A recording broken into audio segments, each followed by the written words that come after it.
같이 보실 하나님의 말씀은 마태복음 6장 16절로 24절까지의 말씀입니다. 한 목소리로 말씀 압도하시겠습니다. 금식할 때에 너희는 외식하는 자들과 같이 슬픈 기색을 보이지 말라. 그들은 금식하는 것을 사람에게 보이려고 얼굴을 흉하게 하느니라. 내가 진실로 너희에게 이르노니 그들은 자기 상을 이미 받았느니라. 너는 금식할 때에 머리에 기름을 바르고 얼굴을 씻으라. 이는 금식하는 자로 사람에게 보이지 않고 오직 은밀한 중에 계신 내 아버지께 보이게 하려 함이라. 은밀한 중에 보시는 내 아버지께서 갚으시리라. 너희를 위하여 보물을 땅에 쌓아두지 말라. 거기는 좀과 동록이 해하며 도둑이 구멍을 뚫고 도둑질하느니라. 오직 너희를 위하여 보물을 하늘에 쌓아두라. 거기는 좀이나 동록이 행하지 못하며 도둑이 구멍을 뚫지도 못하고 도둑질도 못하느니라. 내 보물이 있는 그곳에는 내 마음도 있느니라.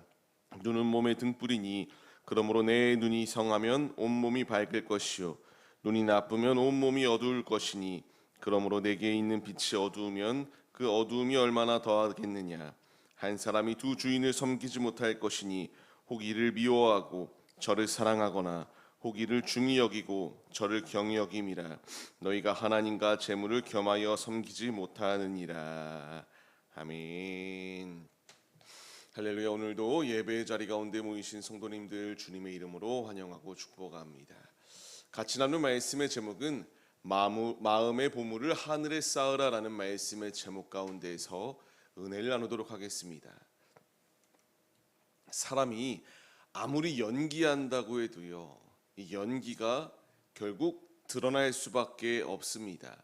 아무리 잘 숨기고 있는 것처럼 보인다 할지라도 이 숨기는 게 내가 무엇을 추구하고 무엇을 의지하는가에 따라서 명확하게 드러나기 마련입니다. 우리가 사람을 처음 만났을 때에는 잘 모릅니다. 판단할 수도 없고요. 그냥 외형적인 모습을 보고 저 사람은 믿음이 있을구나, 이렇게 신실한 자리 가운데로 나아가구나 라고 이렇게 우리가 생각할 수 있지만, 우리가 만나고 교제하고 서로 대화하다 보면은 아님을 분명히 우리가 느낄 때들이 우리의 삶 가운데서 있기 마련입니다. 중요한 것은 아무리 숨기려고 연기해도요, 숨겨지는 게 아닌 이 때에 우리에게 필요한 자세가 무엇일까요?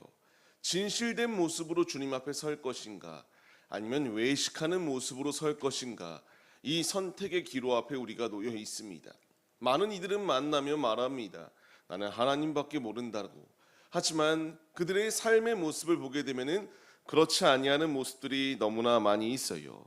아무리 숨기려고 해도 빛은 숨겨지지 아니한다라고 주께서 말씀하신 것처럼 우리에게 필요한 자세가 있다면 숨기는 자세가 아니라 하나님 앞에 진실된 모습으로 나오는 게 우리들의 모습이 되어야 된다라는 것을 분명하게 말씀하십니다. 계속하여 말씀을 보시게 되면은 아버지께서 우리에게 진실한 모습으로 서야 될 것에 대하여 말씀하시거든요. 지난 시간에 이어서 오늘 말씀을 통하여 주님께서 금식에 대하여 말씀하십니다. 금식을 할 때에 무엇라 말씀하시나요? 외식하는 자처럼 행동하지 말라고 분명히 말씀하십니다. 금식하는 것을 왜 이렇게까지 주님께서 말씀하셨던 것입니까? 분명히 금식은 경건한 것입니다. 나를 낮추고 하나님의 은혜, 하나님이 없으면 나는 아무것도 아닙니다라고 하는 경건의 행동이거든요. 근데 이 행위가 사람에게 보이려고 하는 이 악한 행동이기 때문에 이들을 책망하셨던 것을 분명하게 말씀해 주세요. 무엇라 말씀하시나요? 노란 글씨 마지막에 친 것처럼 그들은 자기 상을 이미 받았다라고까지 주님께서 이와 같이 판정을 내리십니다. 이게 얼마나 위험한 경고의 말씀인지에 대하여 우리가 마음에 새길 필요가 있습니다. 분명히 이들은 신앙생활을 한 거는 맞잖아요. 종교 지도자들도 누구보다도 열심을 다하여 신앙생활을 하였던 자들입니다.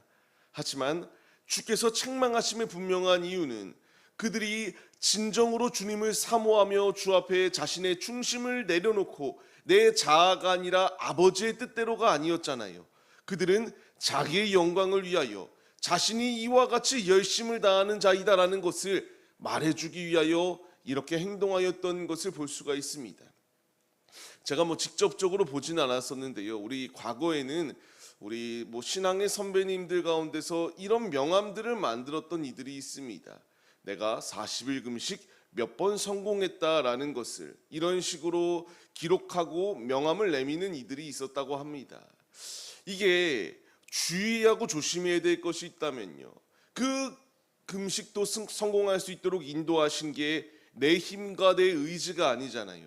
하나님이 힘 주셔서 감당할 수 있는 이 자리 가운데에 승리할 수 있도록 이끄신 겁니다. 그런데 그때나 종교 지도자들이나 다를 바가 없습니다. 내가 얼마나 더 이렇게 금식 활동을 하는가, 내가 얼마만큼 하나님이 보시기에 더 이렇게 신앙생활을 열심히 하고 있는가 드러내고자 하는 이 욕망이 분명히 인간에게 존재합니다. 인정받고 싶거든요. 하지만 주께서 분명히 그 모든 행동들은 이미 상을 받았다라고 말씀하시는 말씀에 우리가 주의 깊게 말씀을 마음에 새겨야 됩니다. 말씀을 받는 성도님들, 하나님이 우리에게 원하시는 것은 나를 드러내는 게 아닙니다. 우리는 낮추고 주님을 의지하며 주님밖에 없습니다라는 우리가 겸손의 마음을 가지고 주 앞에 나오길 원하고 계세요. 이 말씀을 이제 우리에게 적용해 보십시오. 단순하게 금식에만 이 말씀이 적용되어지는 게 아니에요. 우리의 모든 신앙생활에 적용되어집니다. 주님을 향한 헌신, 섬김, 봉사, 우리의 모든 예배, 이 모든 중심 가운데에 하나님께 온전한 영광을 올려드리기 위함인지, 아니면 이들과 같이 또 다른 마음을 품어서 하나님이 우선순위가 아니라 내 영광을 차지하려고 하는 이런 모습이 아닌지를 우리가 돌아보고 점검해야 됩니다. 아버지께서 우리에게 원하시는 것은 이미 우리가 상을 차지한 것처럼 이런 교만한 자리 가운데 놓여있길 원치 아니하시고 아버지 앞에 겸손히 나오는 자를 찾으신다. 우리가 말씀에 반응하여서 이들과 같이 남들에게 내가 나를 드러내려고 하는 것이 아니라 겸손하게 낮추며 나는 주님밖에 없습니다. 은밀히 갚으시는 그 주님께 우리의 중심을 온전히 내어드릴 수 있는 우리들의 모습이 되시기를 바랍니다. 계속하여 그렇기 때문에 주님이 말씀하십니다. 우리의 보물을 땅에 쌓아두지 말라고 말씀하세요. 왜 땅에 쌓아두지 말라 말씀하십니까? 이와 같이 초록 글씨를 친 것처럼 좀과 동록이 해하여 도둑이 구멍을 뚫고 도둑질하기 때문에 땅에 쌓아두지 말라라는 것을 분명히 말씀해 주십니다. 이 말씀도 참으로 중요합니다. 보물이 있는 곳에 마음도 있다라고 말해요. 누군가에게는 재물이 보물일 수 있습니다. 또 누군가에게는 나의 가족이 보물일 수가 있어요. 근데 이것들은 다 결국 사라질 것에 불과하다라는 것을 말씀하시거든요. 명예가 이와 같은 보물일 수 있고요. 세상에서의 성공이 이런 보물일 수 있습니다. 하지만 이 보물들은, 땅에 있는 보물들은 썩어질 것에 불과하고요. 이 땅에 있는 것들은 결국 소멸되어질 것에 불과합니다. 하지만 하늘의 보물 예수 그리스도를 의지하는 자에게는 썩어지지 아니할 영원한 축복이 예비되어져 있다는 것을 말씀하시거든요. 그렇기에 우리가 사람에게 인정받기 위하여 땅의 것에 자꾸만 보물을 심기보다는 우리의 모든 중심을 아버지께 온전히 내어드리며 하늘에 우리의 보물을 쌓아나가는 믿음의 모습이 우리에게 있어야 된다라는 것을 분명하게 말씀해 주세요.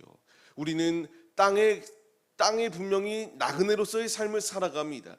하지만 이 땅이 우리의 진짜 살아가야 될 땅은 아니에요.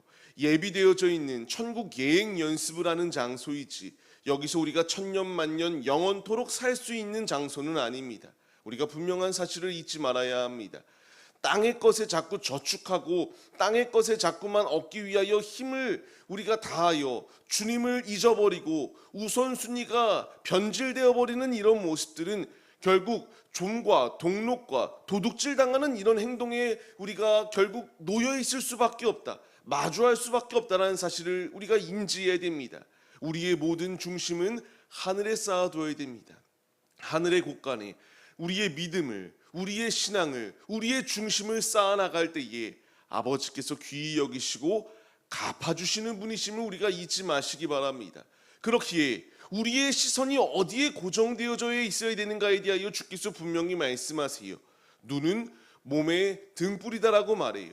눈이 성하면 온몸이 밝을 것이나 나쁘면 온몸이 어두워질 것이다라는 것을 분명히 말씀하십니다.